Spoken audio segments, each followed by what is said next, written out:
सचिन जी, आपसे समझना चाहूंगा, यहां से अंतरिक्ष मिशन पर जाना और अब वापसी, अब पूरी दुनिया के लिए तो वैज्ञानिक दृष्टिकोण से यह बड़ी बात है, लेकिन अब इसे हम आगे किस तौर पर, किस रूप में देखें, क्योंकि अभी हमारा अगला कदम गगनयान है।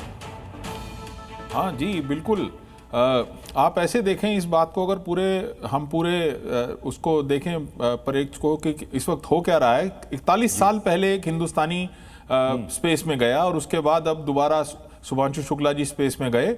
हमारे लिए वो वक्त आ चुका है। मतलब इस पीरियड में हम देखें तो इसरो ने एक के बाद एक उपलब्धियां की और अपने आप को एक मार्क पे पहुंचाया, लेकिन वो मार्क सैटेलाइट लॉन्चिंग का मार्क है। वो मार्क एक ऐसा मार्क है जब हमने बहुत ही गौरवान्वित फील किया था जब हम चांद के साउथ पोल पे उतरे, लेकिन हमने टेक्नोलॉजी का प्रदर्शन बहुत अच्छा कर लिया है। लेकिन जहां अब ह्यूमन स्पेस फ्लाइट हमसे करीब आज से 50 साल पहले आदमी जो है वो चांद पे उतर चुका है और हम अपनी ह्यूमन स्पेस फ्लाइट को शुरू कर रहे हैं।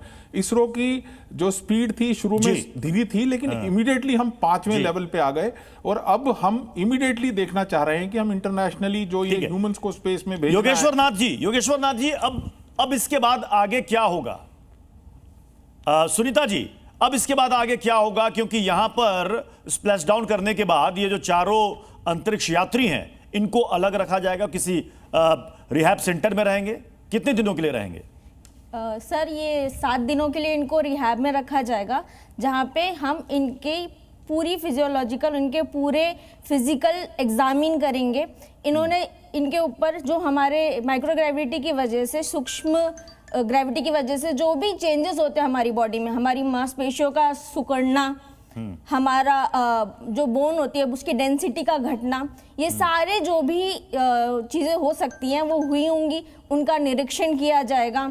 साथ ही साथ हम, क्योंकि स्पेस फ्लाइट में जीरो ग्रेविटी में होते हैं, तो हम लोग चल नहीं पाते। जब हम जैसे ही लैंड करते हैं तो धीरे धीरे स्टेप बाय स्टेप हम उन्हें सबसे पहले खड़ा करेंगे और जैसा कि आप सब लोगों ने सुना भी होगा कि हम उन्हें धीरे धीरे चलना सिखाएंगे। जैसे जैसे वो चलने लगेंगे, इन 7 दिन में वो अच्छे से पूरा रिकवर कर जाएंगे। हमारे इसरो से हमारे स्पेस स्पेशलिस्ट, हमारे न्यूट्रिशनिस्ट भी उनके ऊपर पूरा ध्यान रखेंगे and at the end of the 7 days, 7 दिनों के अंत में उनको पूरी तरह से चेक किया जाएगा एंड देन उन्हें अलाउ किया जाएगा पूरे एग्जामिन के बाद कि वह अपने देश लौट सकें या कोई आगे की गतिविधि में पार्टिसिपेट कर सकें।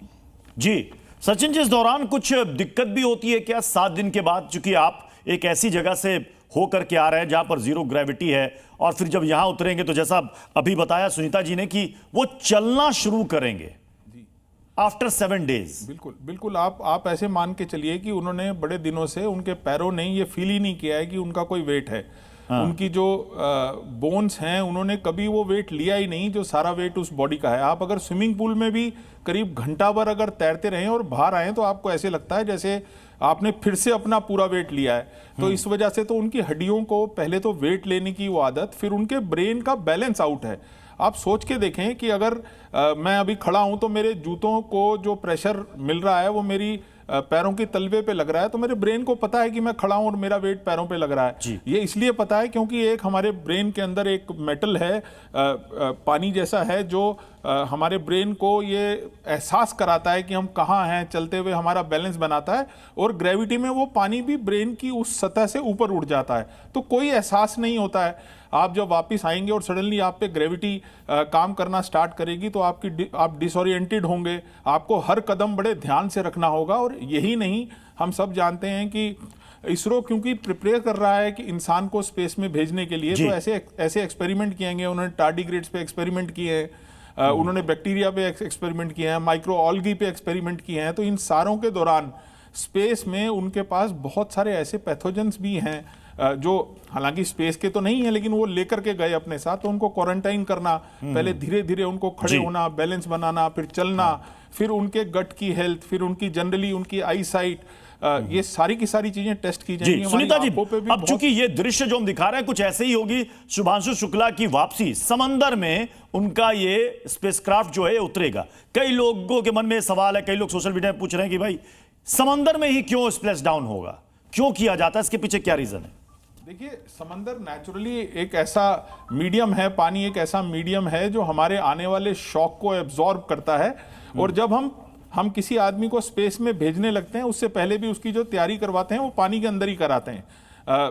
इस बात को भी और समझ लें कि बच्चा भी माँ के पेट में पानी के अंदर ही होता है, तो हम नेचुरली पानी में उस तरह का एनवायरनमेंट हमारे को फील होता है जो स्पेस में जनरली एनवायरनमेंट है। अगर मैं कोई चीज अपने हाथ से छोड़ूंगा तो सीधा नीचे ड्रॉप करेगी, लेकिन पानी में थोड़ा धीरे धीरे।